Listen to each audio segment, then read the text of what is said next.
So hello everyone, welcome back to I smart study point. तो देखिए आज के वीडियो में 2023 बोर्ड एग्जाम के रिगार्डिंग कक्षा 12 95% पक्का होगा इस बार। विषय रसायन विज्ञान के 20 मोस्ट इंपोर्टेंट एमसीक्यू क्वेश्चन देखेंगे जो कि बहुत ज़्यादा इंपॉर्टेंट है 2023 बोर्ड एग्जाम के रिगार्डिंग। ठीक है, इससे पहले मैंने पिछले जितने भी वीडियो बनाए सबका लिंक मैंने डिस्क्रिप्शन बॉक्स में दिया हुआ, जाके देख लें, उन टॉपिक को तैयार कर लें। उन टॉपिक को तैयार कर लेते हैं तो आपके 95% मार्क्स लाने से कोई नहीं रोक सकता। ठीक है, मेरी गारंटी है।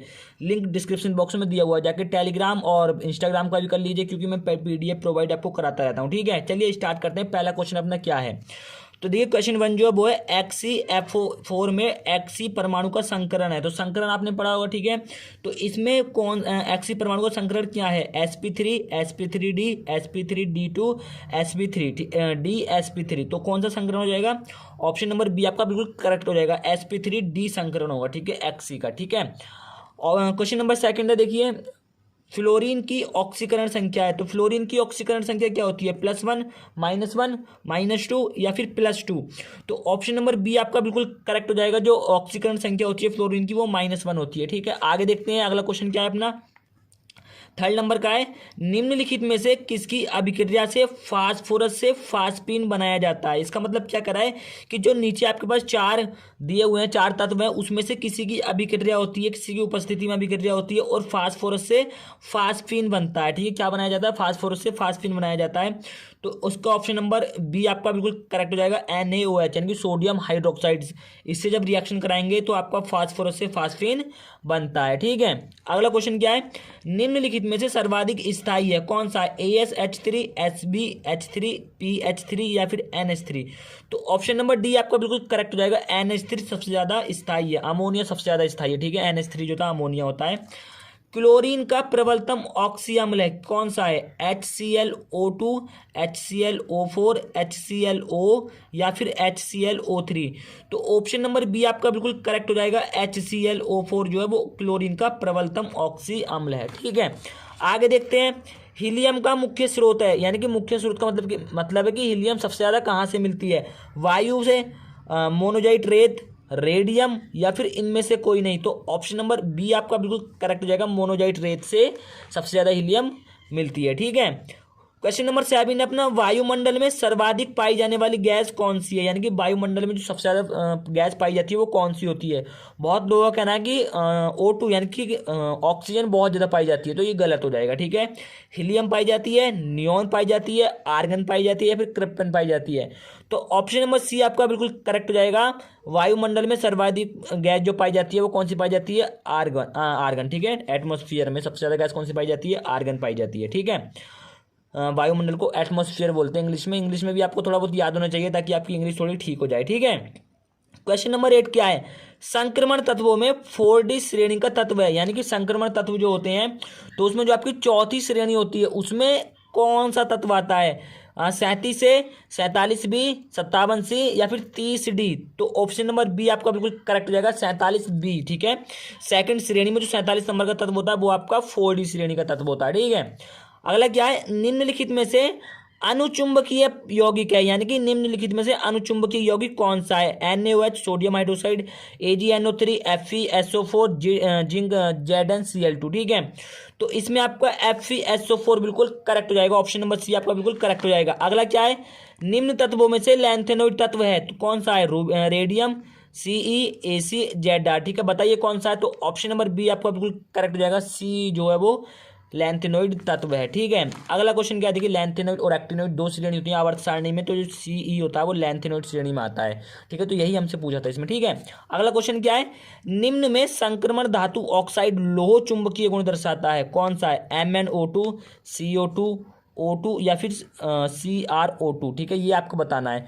तो ऑप्शन नंबर डी बिल्कुल आपका करेक्ट हो जाएगा, CrO2 जो वो संक्रमण धातु ऑक्साइड लोह चुंबकीय गुण दर्शाता है। ठीक है, ठीक है, लोह चुंबकीय गुण दर्शाता है। अगला क्या है, निम्न में से रंगहीन आयन कौन सा है? अब देखिए रंगीन नहीं, कलरफुल नहीं बोल रहा है, ये रंगहीन बोल रहा है यानी कि कलरलेस बोल रहा है। ठीक है, यानी कि उसमें कोई भी रंग नहीं होगा, कलरलेस। रंगीन का मतलब है कलरलेस। ठीक है, तो Cu+, Cu2+, Ni2+ और Fe3+। ठीक है, तो कॉपर पे 1 धनायन, कॉपर पे 2 धनायन, निकिल पे दो धनायन, ठीक है, और आयरन पे 3 धनायन। तो कौन सा करेक्ट होगा बताइए मुझे।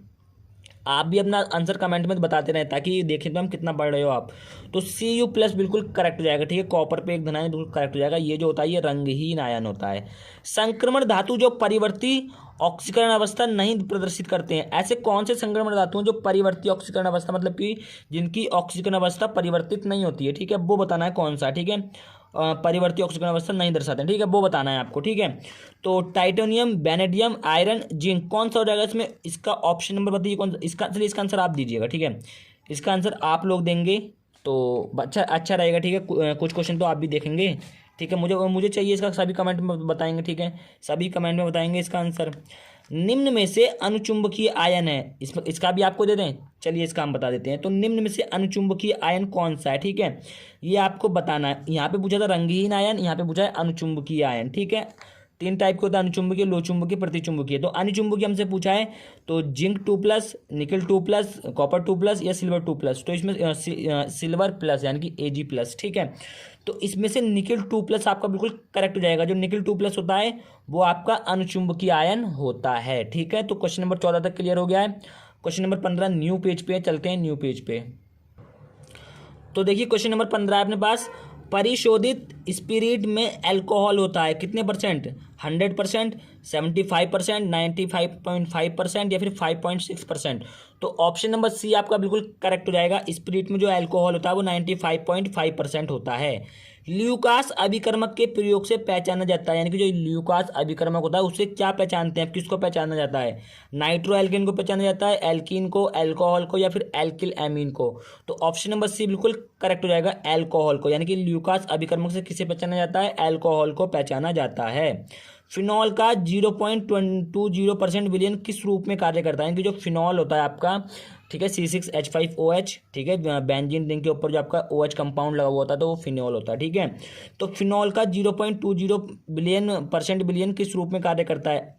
एंटीसेप्टिक, प्रतिऑक्सीकारक, ज्वरनाशक या फिर एंटीबायोटिक? बताइए जल्दी जल्दी बताइए। तो इसका ऑप्शन नंबर ए बिल्कुल करेक्ट हो जाएगा। जो आपका विलयन होता है वो एंटीसेप्टिक रूप में कार्य करता है, 0.20% फिनॉल का, ठीक है। किस रूप में? एंटीसेप्टिक रूप में। क्वेश्चन नंबर 18 है। फिनॉल का रासायनिक सूत्र होता है NaOH यानी कि सोडियम हाइड्रोक्साइड, C6H5OH, C6H5OH, यहाँ पे C6H6 है, ठीक है, C6H6OH, ठीक है। तो ये देखिए 2 हो गया, यहाँ पे H कर लेते हैं खाली, ठीक है। तो बताइए कौन सा ऑप्शन आपका बिल्कुल करेक्ट हो जाएगा इसमें से। तो इसमें रहेगा C6H5OH। मैंने अभी बताया था कि बेंजीन रिंग के ऊपर OH कंपाउंड लगा हुआ होता है। तो C6 देखिए हर एक कोने पे कार्बन होता है 6, हाइड्रोजन 5 होंगे क्योंकि एक उस ऑर्थो पोजीशन पे OH लगा हुआ होगा बेंजीन के साथ। तो जो एक ऑर्थो पोजीशन पे OH लगा हुआ होगा तो वो फिनॉल होता है, ऐसे करके कुछ बना हुआ होता है, ठीक है, ऐसे करके, ये ऐसे यहाँ फिनॉल होता है, ठीक है, ठीक है। तो ये होता है बेंजीन रिंग के ऊपर OH लगा हुआ होता है तो फिनॉल होता है, ठीक है। तो हर एक पोजीशन पे एक कार्बन होगा, लेकिन यहाँ से जब OH कंपाउंड जुड़ा होगा तो यहाँ से एक हाइड्रोजन निकला होगा। तो हाइड्रोजन कितने होगा यहाँ पे? 5, इसलिए ऑप्शन नंबर सी आपका बिल्कुल करेक्ट हो जाएगा, ठीक है। अगला क्वेश्चन क्या है? क्वेश्चन नंबर 19 देखिए। क्वेश्चन नंबर 19 है। निम्न में से शॉर्टकी दोष का उदाहरण है NaCl, sodium chloride, KCl, potassium chloride. A तथा बी दोनों, यानी कि ये भी दोनों है, या दोनों में से कोई भी नहीं है? तो ऑप्शन नंबर सी आपका बिल्कुल करेक्ट हो जाएगा, ए तथा बी दोनों, यानी कि NaCl और KCl दोनों ही सोडियम शॉर्टकी दोष के उदाहरण हैं, ठीक है। अगला क्वेश्चन है। शॉर्टकी दोष की खोज किसने की? 20 नंबर का। शॉर्टकी दोष की खोज किसने की? न्यूटन ने की थी, आइंस्टीन ने की थी, गैलीलियो ने की थी, या फिर वाल्टर हरमान शॉर्टकी ने की थी? किसने की थी? तो इसका तो पहचान गए होंगे, तीनों में से कोई हो ही नहीं सकता। शॉर्टकी इसी में आ रहा तो इसी ने की होगी, यानी कि वाल्टर हरमान शॉर्टकी ने किसकी खोज की थी? शॉर्टकी दोष की खोज की थी, ठीक है। तो आज के इस वीडियो में 20 क्वेश्चन थे, और पिछले जितने वीडियो मैंने बनाए हैं और बहुविकल्पी वीडियो भी बनाए तो उसका सबका लिंक आपको डिस्क्रिप्शन बॉक्स में दिया हुआ है, जाके देख लीजिए। प्ले लिस्ट वाइज मैंने बनाया हुआ है। कहीं भी कोई भी दिक्कत आती है कमेंट सेक्शन ओपन मुझे बताइएगा। तो इसी के साथ हम मिलेंगे किसी नेक्स्ट वीडियो में, तब तक के लिए जय हिंद, वंदे मातरम, भारत माता की जय।